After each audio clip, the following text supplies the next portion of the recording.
welcome. And it's really nice to be able to spend this hour together. In a moment, we're going to do our introductions. Oh, I've got to get my screen situated here so I can look at you. Okay. We are going to do introductions in a minute. We're going to review our agenda and talk about our objectives. But before we really even get into any of that, what I want to do actually is start with a 3-minute video clip from a documentary I just watched over the weekend, Becoming. It's the story of Michelle Obama. Show of hands. Has anybody watched this documentary or read the book? Okay, a few people have. So this past weekend, my husband and I, after finished, we just binged through Fauda and Waco and all kinds of things that have absolutely no levity to them whatsoever. And we thought we need something that is a little bit more feel good.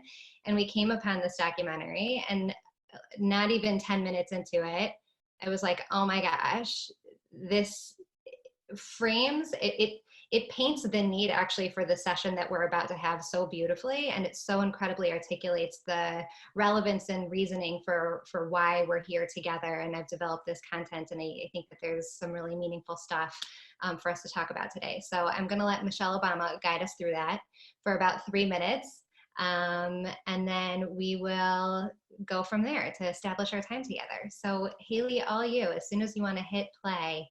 Maybe some of Michelle's experience actually sounds a little familiar, right? She experienced herself as this normal person living a normal life. And then within a day, this election happens and her entire world is flipped upside down. And her world was rocked. For her, it was for 8 years. And during that time period, she felt this tremendous responsibility, and she felt a tremendous burden and a tremendous weight. She couldn't even, everything she did was being analyzed. If she cried, it was being analyzed. If she blinked or looked the wrong way, it was being analyzed. There was such a weight and a burden to her being for a period of time. And when that time period ended, and she was moving into whatever her new was going to be, she speaks to 3 things specifically that she did that are really profound. You can just take yourself off mute. Does anybody remember what she said? What happened when she got in Air Force One?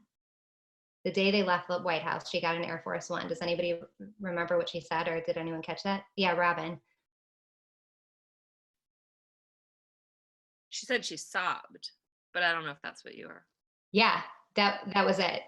Sobbing, crying is just a physical response to overwhelm, right? We cry when we're happy. We also cry when we're sad. We cry when we're feeling anxious. It's just overwhelm. So her body was telling her that she had a really overwhelming experience, and the first thing she had to do was release the overwhelm. The second thing that she speaks to is that she went on a book tour. So let's break that apart. To go on a book tour, you have to have a book. So she wrote her narrative. She took the time that she needed to explain her experience, to narrate it. And then the tour piece was, as she explicitly says, she chose to go on a book tour to give herself the space to reflect. She recognized that she had been so subject to her own experience, so much had been going on that she was subject of, where her world had been so rocked, that she wanted to be able to give herself the gift of another perspective where she was more object to her experience, to be able to make meaning of what just happened to her, and what would she like to do with herself as she moves forward. So maybe some of this sounds familiar, or sounds a little resonant, right? We are all collectively and individually going through a process, as are all of our people, all of our campers, our staff members, our congregants, our constituents are going through an experience where our worlds are so crazy rocked right now. And while there's so much uncertainty about what's to come, what is certain, as we can see from Michelle's experience, is that there is going to be a process that happens when the world stops shaking and rocking, where we make meaning of what was and determine in all kinds of really little ways and really big ways what we want to do with it and how we move forward. That process is going to happen no matter what.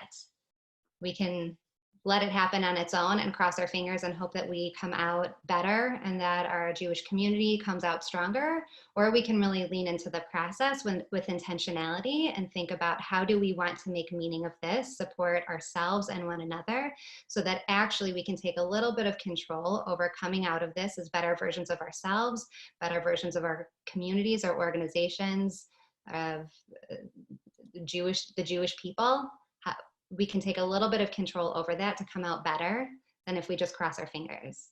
And so that's what today's session is about. How do we really lean in and be intentional about the process that we know is about to ensue? So we're going to cover that in the 45 minutes that we have. But I want to just establish our time together a little bit more before we dig into the meat. So, we have a lot of people on this call, which is great. In the spirit of being able to get to know each other a little bit and to do it efficiently, I've asked Haley in the chat box to, she's actually just going to share a list of the order that we're going to go in for our introductions. So when I cue it over, you can just see where your name falls and who you're going after and be ready to share. The other thing I'm going to put in the chat box in a minute is how I'll ask you to share yourself. To introduce yourself. But before we get there, let's do a couple things. The first is, one of the things we'll talk about today is the importance of acknowledging and eliminating assumptions. So I don't want to assume how anybody likes to be referred to. I'd rather ask. So please go ahead and rename yourself in our Zoom to include your preferred pronouns, to have both your name and your preferred pronouns. So the way that you would rename yourself, if you find your video or your picture and you click the three dots in the top right corner, you can click rename, and you can look at mine as an example. So you'll just want to have your name and your preferred pronouns. So you'll want to get that added. The other thing we're going to need for our time together today is you're going to want paper, at least one sheet of 8.5 by 11, good size sheet, not like Post-its, and also colored writing utensils if you have. Highlighters are going to be great for today. If you have a red pen, if you have a blue pen, if you have a black pen, if you have colored pencils and you want to get fancy or use markers, that's cool too, but you're going to want some color. And then the last thing that I'll say just about really establishing our norms is that Zoom is funny in that either everyone goes on mute, or if you go off mute, then you just hear the person with the loudest voice. So what I'll say about how I'd like to use Zoom today is that just for the sake of eliminating background noise, we're going to have each person on mute, and then please feel free to unmute yourself and jump in. If you have a question, if you have a comment, also please feel free to use the chat function. I will reference back to it. Haley will. If we miss something and somebody else sees it, please feel free to unmute and call it out as well. We want for this to be interactive. I think that's where a lot of the fun happens, when we hear from each other. So with that, Haley, if you want to add the order of introductions, cool. I'm also going to, just now, I added a list of a few different questions. So when it's your turn to introduce yourself, if you wouldn't mind sharing your name, sharing your position, and then an answer to any one of those questions. I'd say let's keep it no more than a sentence-ish. All right. So Stacy Smalley.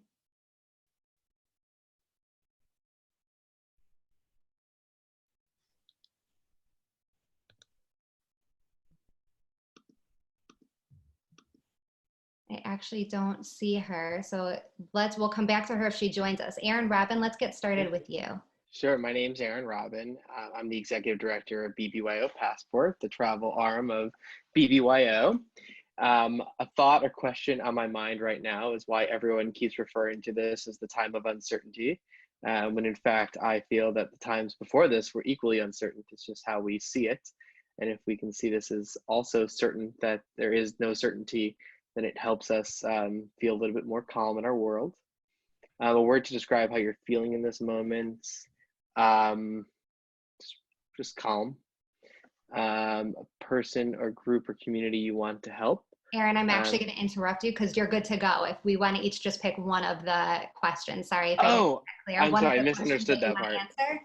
It'll be a choose Sorry. your own adventure style, then you're good to go. But Aaron, thank you so much. Sorry. Thank you for correcting that. I apologize. You're all good. I was like, that's a lot of information to squeeze into 3 minutes. Thanks. Great. Thanks, Aaron. All right, Noah. Hi, everybody. My name is Noah Kapaliger, Executive Director of Camp Living Wonders, and kind of morphing into a couple other positions right now. And I think that something about the room I'm currently Zooming from for the first time in I don't know how long, there is not a child running through it. Oh wait, as I'm saying it, there's one peeking around the corner, so you don't call the game before it's over.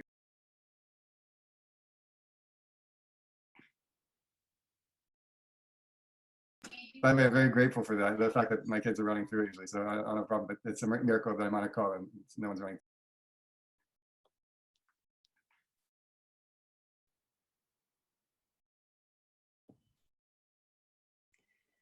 Hi, I'm Melinda. I'm in Cleveland. I'm the director of J-Hub, which is an initiative of our local federation for interfaith couples and families.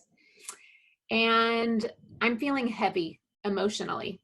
And it's not actually because of COVID at all. It's just a friend and colleague just died from breast cancer. And so it's just like sitting very heavily on me these last few days.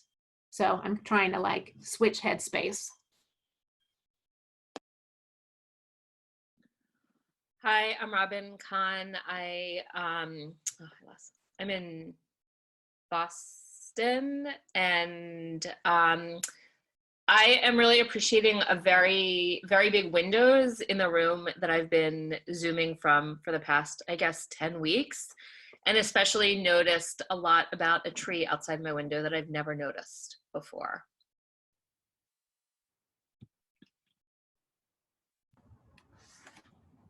I think I'm next, right? Yeah.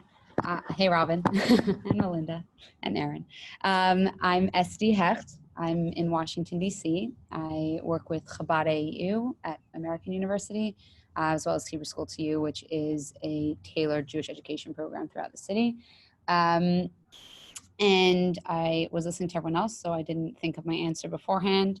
But a thought or question on the top of my mind right now is how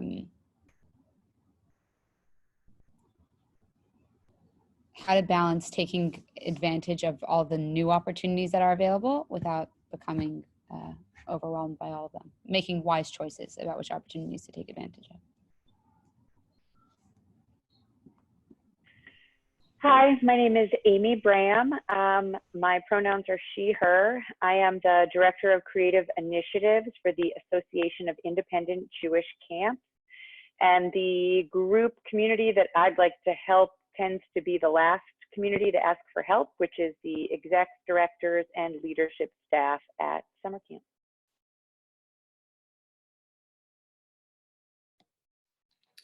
Hi, I'm Ruth Abush Magder, and I am the Director of Education for B'chol Lashon, an organization that celebrates the racial and ethnic diversity of the Jewish community.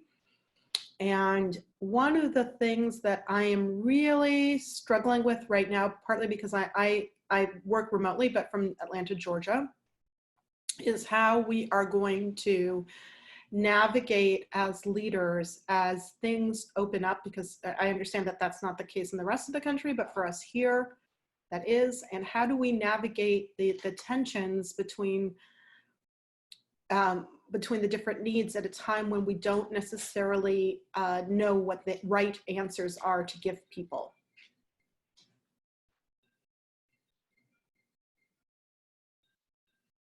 Hi, I'm Marty Rockland, director from Camp Airy.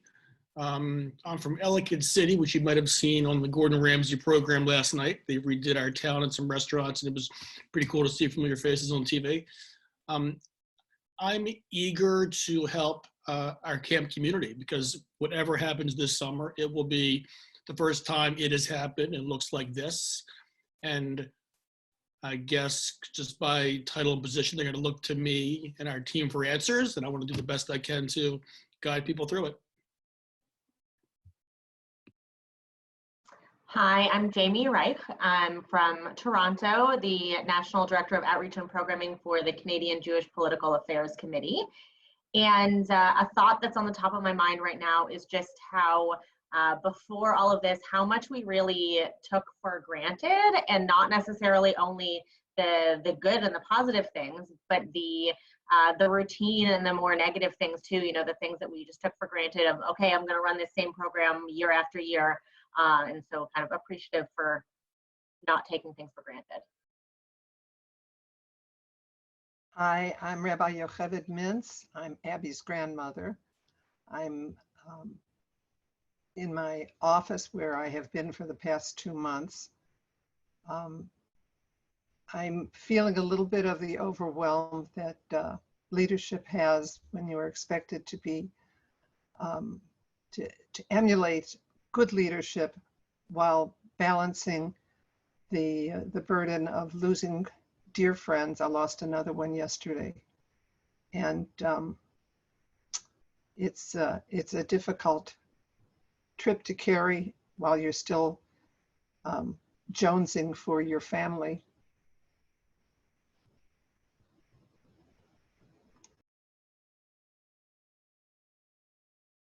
Hi, I'm Jody Katzif. I'm Director of Engagement at UJA in Toronto.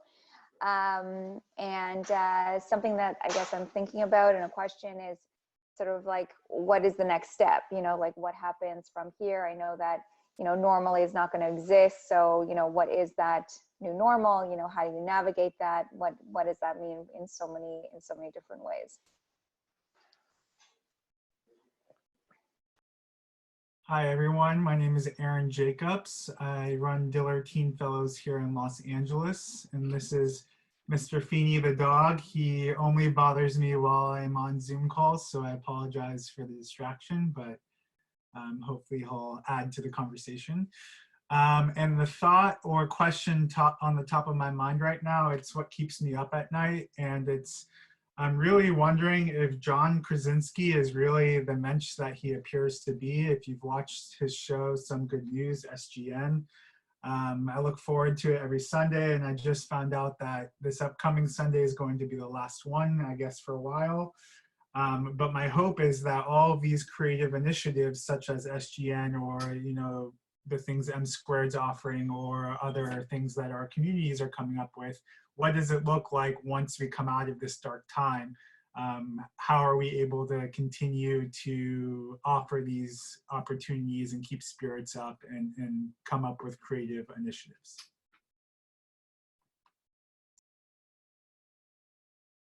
Hi everyone, I'm Stacy Greenberg. I work at Beaver Camp as one of the assistant directors, and I'm sitting in the same room, the same corner of a room that I've been sitting in for a very long time, and I'm longing to get out and enjoy some fresh air and some more sunshine and see some different parts of outside of my house.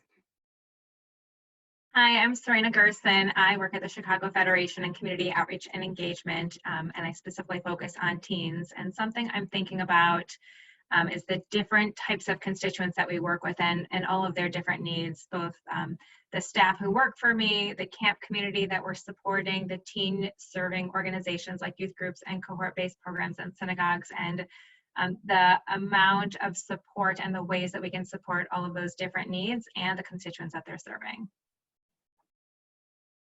Hi, I'm Liana Brodsky. I'm the Assistant Director of the Mandel Institute for Nonprofit Leadership at the Mandel Foundation, based in Boston.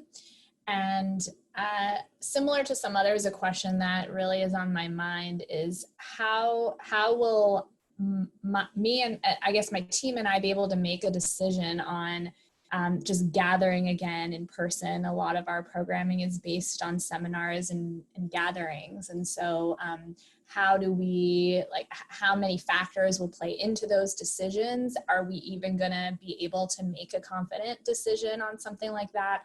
And if we can't, how can we really provide some good quality learning to people virtually? So that is definitely on my mind.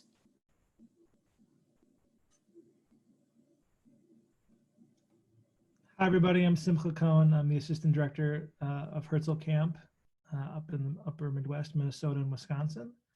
I really like the question about the room I'm in, because everyone thinks I'm in a hotel room, but really it's my basement. So I appreciate that. I think though the question that I am grappling with is, how do you support those that work for you and that work above you, both when you know information and don't know information, and what's the role we play in all of that?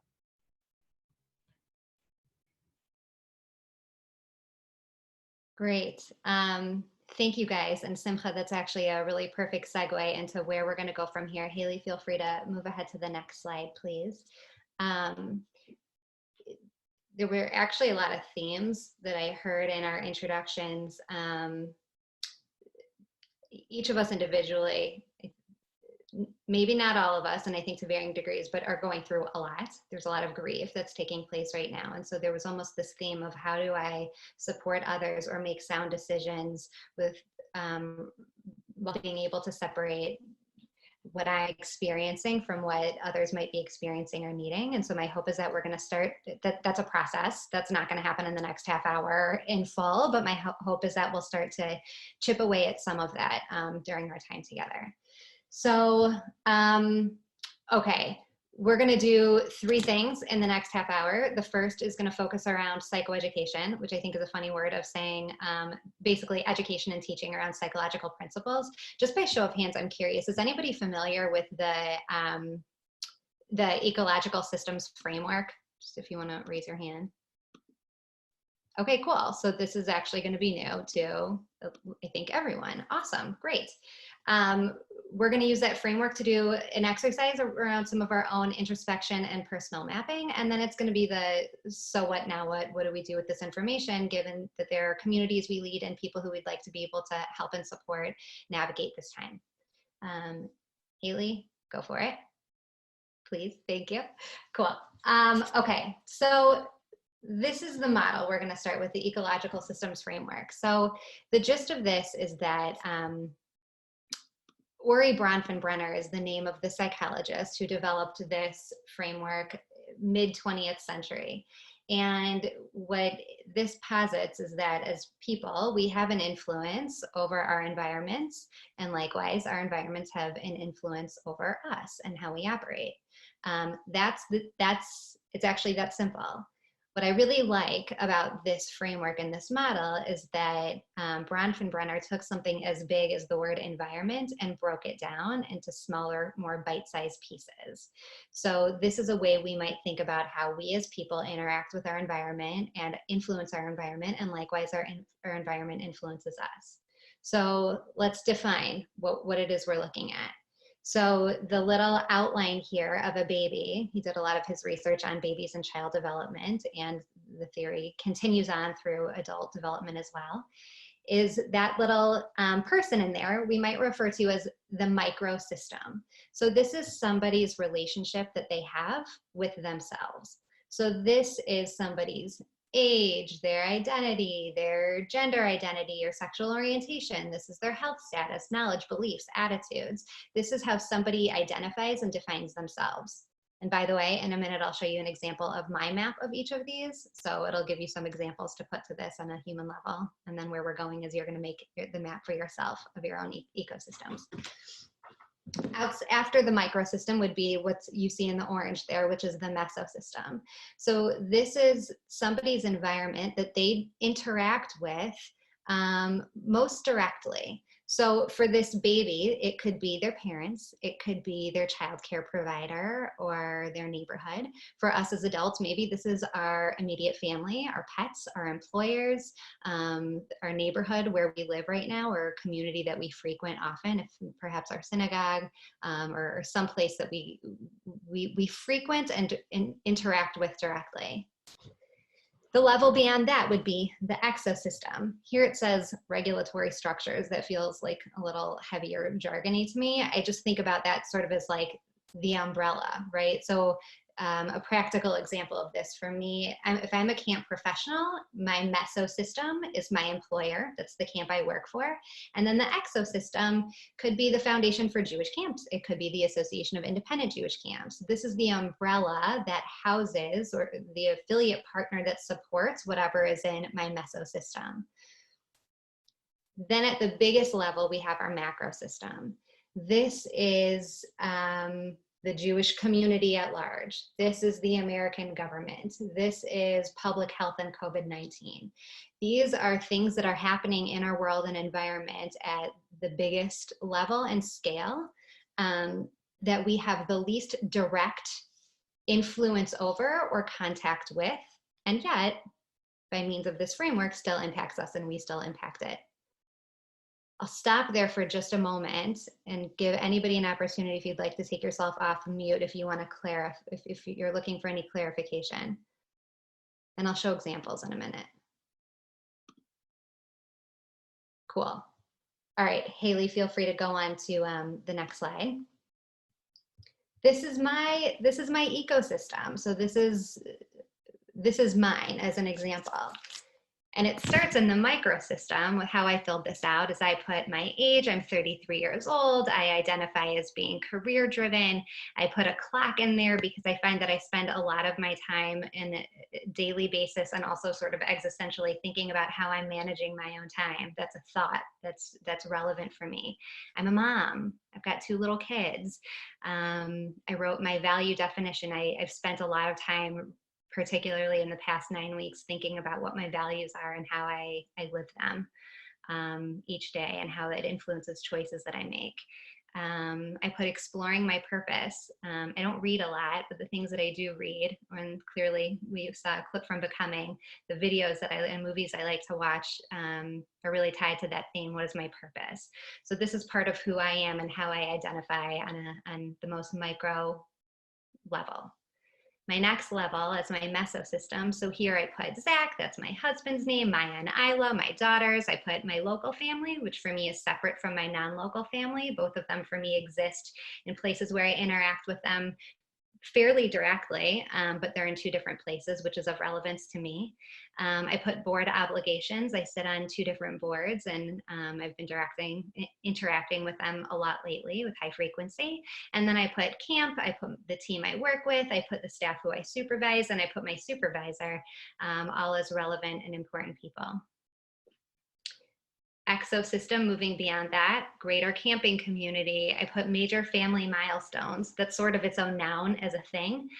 For me in my life now, I've got a lot of family members who happened during 2020 to either have really big birthdays, graduations, or anniversaries. And so that's something that's been relevant to me recently. Zoom as a thing has been relevant. So I put my husband's employer, my professional network separate from my social network. And then at the macro level, so at the macro level, some of the things that were most relevant to me were, I think the first one I put down was COVID/public health. I think a lot about the November elections, the presidential elections. I've had some worries recently about our food chain, and that's taken up some of my headspace. International travel impacts the work that I do on a daily basis, and also how I think about my future and things that I've wanted for my kids and my family. So that's something that's been relevant to me. I put down yogic philosophy. I'm both a yoga teacher and a student, and a lot of the philosophy taught in yoga has helped me sustain and navigate this time. And I put down Jewish continuity. I connect really strongly with my Jewish identity and my identity as a Jewish professional, and I wonder a lot about where we go from here. So what I've shared with you here is the first step of the exercise that we're going to spend, so let's say 8 minutes or so going through on our own. The second step, I'll show you on my screen now. So if you can't see me just yet, then you might want to look at my screen. But where am I? I actually can't even see myself. Hold on. There I am. Okay. What I did was this is what you'll do with highlighter, marker, whatever. I actually took a plastic sleeve that you might put in a binder. This is another kind of fancier way to do it if you want to get fancy with it later on. But I put my sheet in here and then I coated it. I don't know if you can see that there's color that I've added to it. So the second part of this, you can think about the first part of this is like identifying your data. The second part of it is going to be coding your data. And when we code our data as researchers, this is where we get to start to make meaning of what it is we're actually experiencing. So what's going to happen, in just a moment, I'm going to cue you to go ahead and get started, and you're going to begin mapping out just step one here so that your map will look like mine. You're going to draw out your circles, and you're going to begin inputting your micro, meso, exo, and macro systems. If you're confused about some of the terminology, whether it goes in exo or meso, please don't worry about it too much for the sake of this exercise right now. Just throw it on there. And then I'll cue you and put in the chat box some prompts for how you might think about coding this with underlines, with circles, with markers, with whatever. I will be available here in the chat function. So you're welcome to shoot me a message privately, publicly, either way, if you find that you're getting stuck somewhere. So let me see, like, I can see just about everybody now. Can we do a thumbs up if we feel ready to go, or maybe a hand raised if you have a question that you want to cover first? So I want to see everyone either with a thumb up or a hand. Amy, you have a question. You may have said this already, but are you going to post a review about what each of the layers are on the screen so we can reference that? Perfect. Yes, there it is. Thank you. Thank you. Thank you. Simcha, you had a thumb up and a question. Amy, Bram, and I are both from Milwaukee, and we have the same questions. So Wonderful. All right. Per my clock, I want to be conscious of the time. It's 12:41. Let's go ahead and jump into it, and we'll give this first step, let's say 4 minutes, just to put down our nouns. So you'll start with your circles, and then you'll put down your nouns. And what the last bit of encouragement is that I'll offer is if you feel like you're done, try and force yourself to keep writing, okay? And I'll give a cue on the timing. All right, go for it. Let's start mapping out your nouns.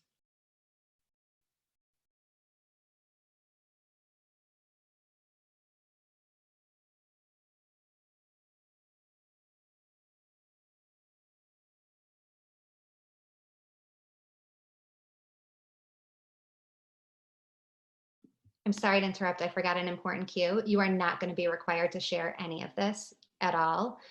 So I would actually really encourage you to go on the more personal and perhaps vulnerable side. You can throw out the sheet. You don't ever have to share it with anyone. You might choose to save it and work on it more later or share aspects of it, but it's not at all going to be a requirement to share. So please feel free to put your heart into this.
We're going to give this part just one more minute.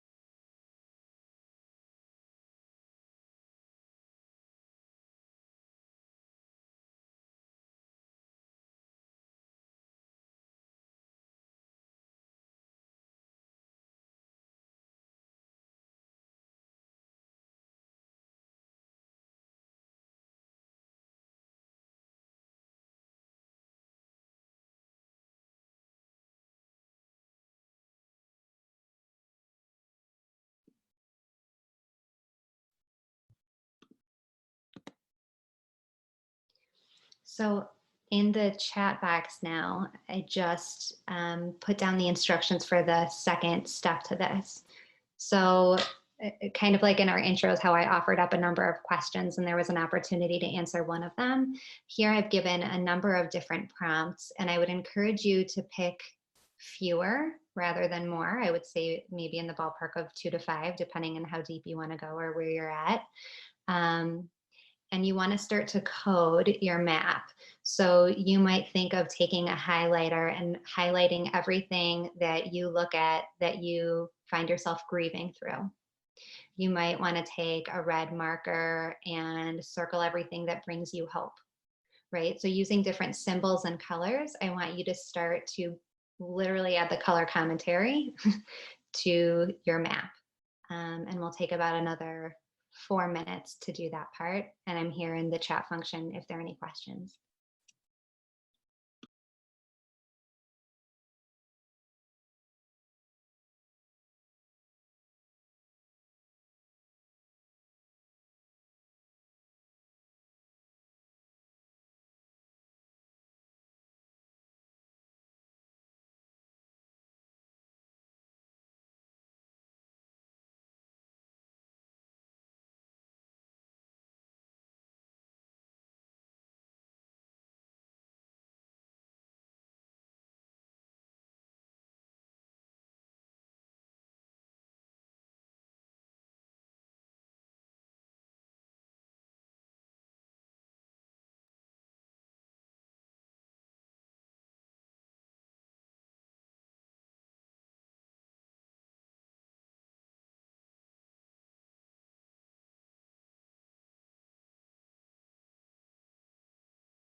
We'll take just about one more minute.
Okay.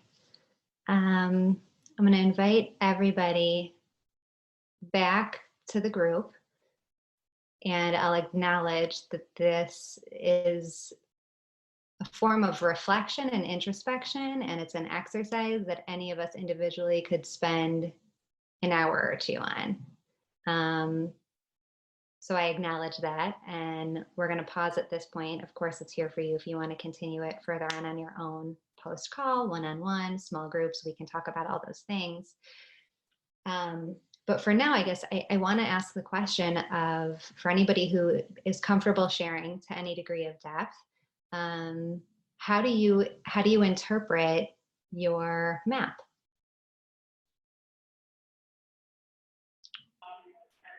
I'll say something. So I think for me, the best way to interpret is that I need to increase the breadth of questions that I'm asking myself. I think, how are you feeling today is the thing that's asked all the time. And I'm a little, it's hard for me to answer. Like, I loved that you had other options because I just don't want to be asked how I'm feeling anymore. But then when I looked at the list of questions, I was like, oh, but I could really be asked those things. And that those are the things that I need to ask myself more often to kind of read myself better. So at the outset, during introductions, and forgive me for getting the names, but somebody mentioned how, this isn't really uncertain times because everything is always uncertain depending upon your perspective. And so I found myself answering every question in your prompts with camp, camp, camp, camp, camp, and camp, because it's where I feel the most responsibility and the most anxiety and the least control and the most control to affect other people. And so I think the takeaway is to how to not necessarily compartmentalize, but to ask different or better questions about my connection to those pieces, and maybe give myself a break in how I can tackle some differently than others. So I would slow that down for a minute and say, in reflecting that back, it sounds like your first observation was camp is all over my map. Everything is somehow tying back to camp. And then your train of thought went to, what do I need to do with that to be productive? Yeah. Accurate? Yeah. Okay.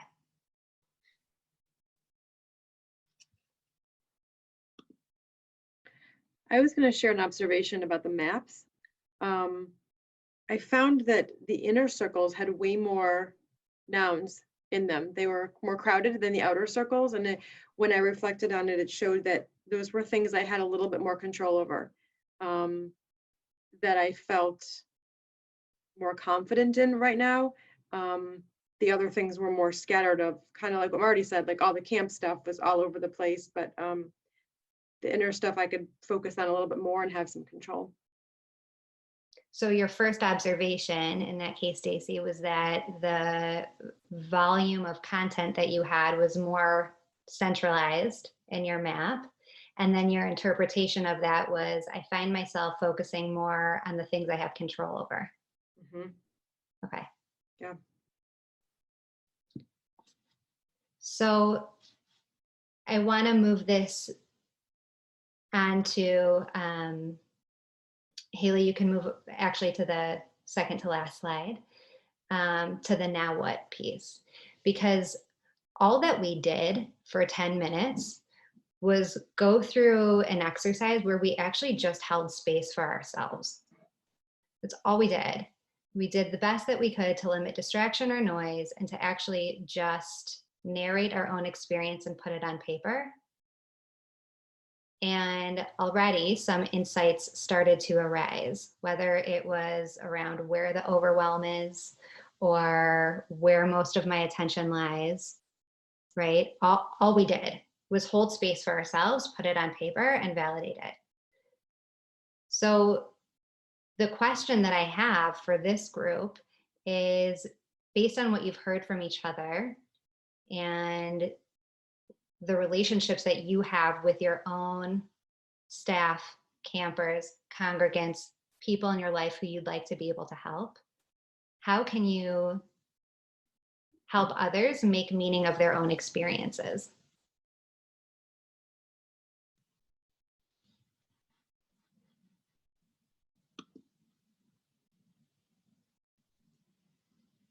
Aaron, is that a hand up? Yeah, I was gonna say, didn't you just say it like 3 seconds before? Like hold space for people, right? Yeah, is there anything that you can specify about holding space, what you've learned about holding space for people by going through this? Sure. I mean, I think the space looks different, you know, if it's sadness, grief, loss, overwhelm, but it probably resonates in some way. It's slowing things down. It's creating physical space or virtual space.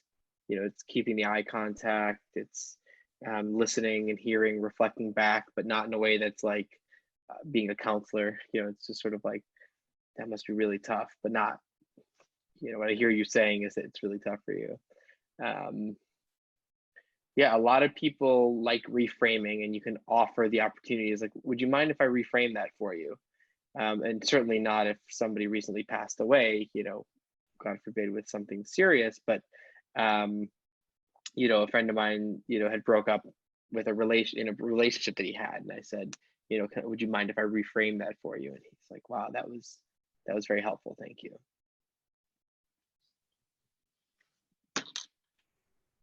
Yes, like snaps.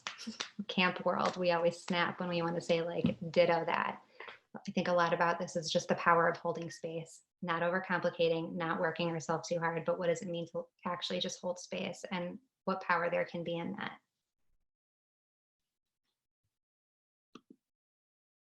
Jamie, yeah.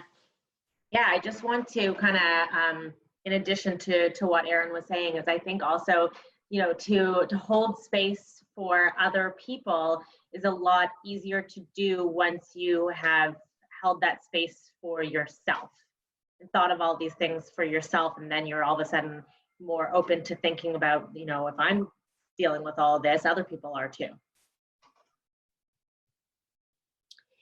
You've both now said something that I just want to amplify too, which is just the importance of slowing down. So early on, the first prompt when we gave our introductions, I noticed how many people had nodded to overwhelm. And when there's so much noise that any of us are sitting with, the best thing that we can do to be supportive to other people is first figure out what's the volume and how do I turn it down? Just for my own noise. That's another session we could unpack. What's the volume and how do I turn it down? That'll be part 2.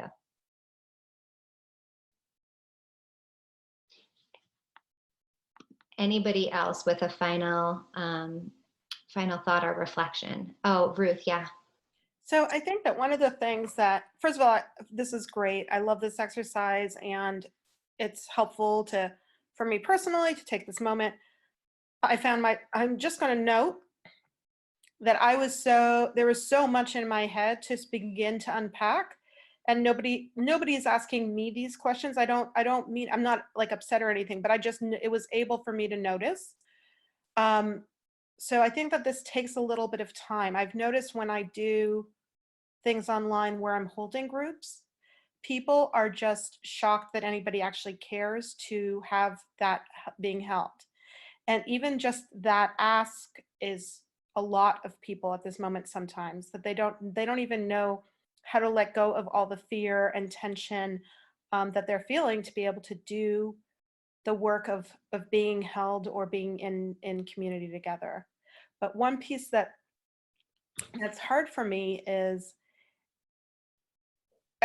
normally there are things that we do through Jewish life and community that we can do to help. And I keep thinking about camp. Camp is usually the solution. The parents are overwhelmed. The kids are running around like crazy. The camp is the solution, right? Like right now, some of the solutions that we normally have are the losses that we are grieving.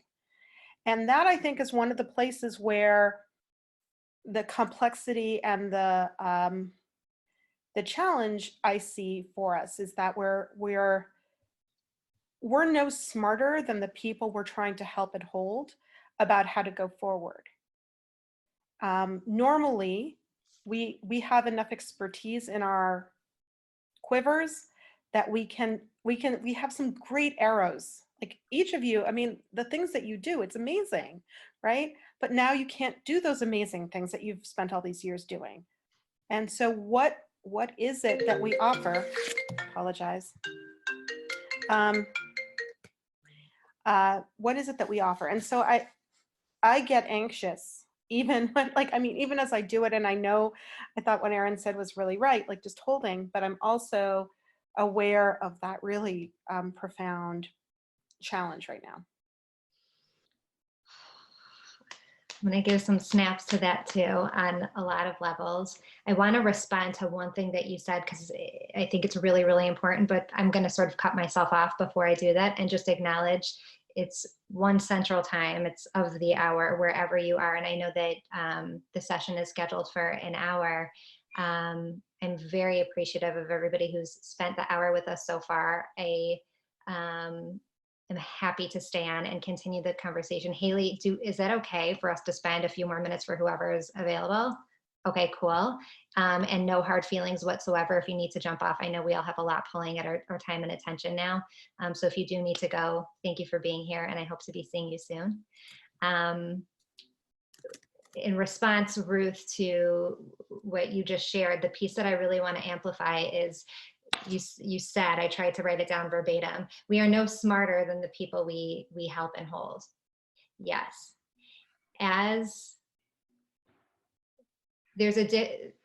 sometimes we're in positions where it benefits the person who we want to help for us to give them advice, right?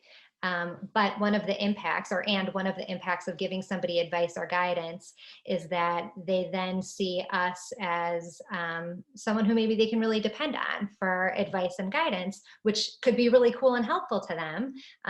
It's also not necessarily the most empowering approach that leaves them in a place where they feel like they can really self-sustain and continue to navigate independently. So when we find a way to take what would clinically be called like a human-centered approach towards helping other people, it might be less about the advice and more about the questions and prompting. And I really appreciate that you called that out. Now is probably a more important time than ever to find ways to really, in a nuanced and intentional way, empower one another. Thank you. All right. What a crew. Thanks for being on, you guys. Yeah, spirit fingers, thumbs up. I really appreciated the time to be together. The last slide of this, Haley, if you don't mind going all the way to the end, was really a place actually that I wish we would have had the time to get to with more people. But if you guys are on and you have a few more minutes, my contact info is on there. I think we all have each other's contact info, but also just a question I'm so curious to hear, and feel free to pass if you prefer not to share. You don't feel like you're in that space for now, but I would love to hear just kind of one takeaway that people are leaving with, if you don't mind sharing. I won't assume who's an extrovert here necessarily. So anybody who wants to start can start, and then we'll go from there. Erin and Mr. Feeney. I'll jump in because I have another call that I'm going to have to go to in a few minutes. But I just really like the point you were making about like taking the time to slow down. And I'm constantly feeling overwhelmed on these like check-in calls. I keep saying how I feel that I have this ever-growing to-do list. I do one thing and then add 2 more things.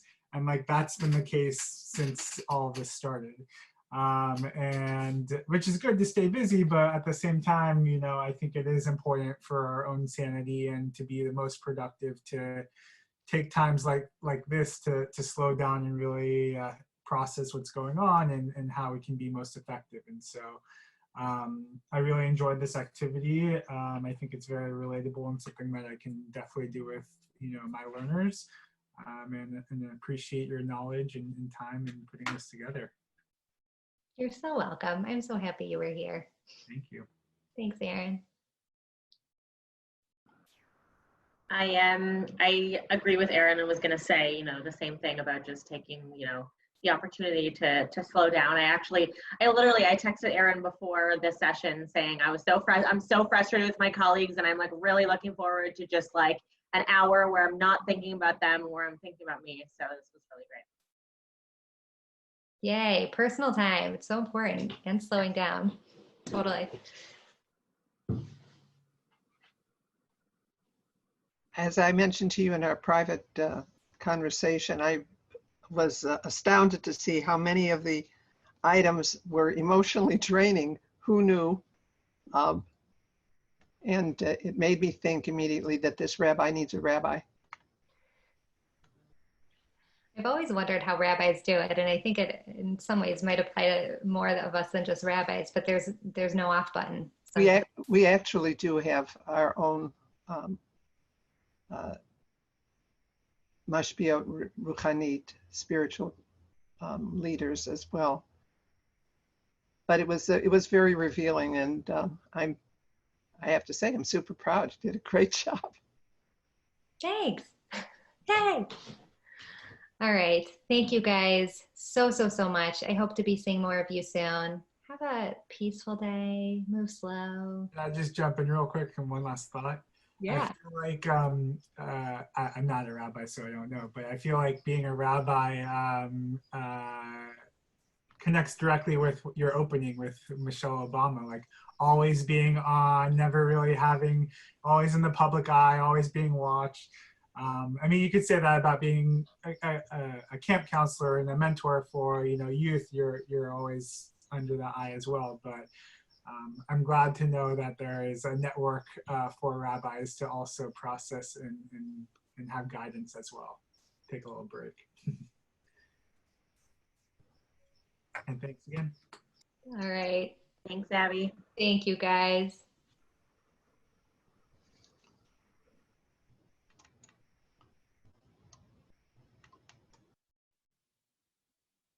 Nice job. That was great. Thanks. I was just reading all those comments on the side. That was fun. Yeah, it was great. I thought it was a good mixture between like people sharing, which you never know how long that's going to take, and the mapping. And I thought that was the balance. The balance worked. So good job. Good. That's really nice to hear.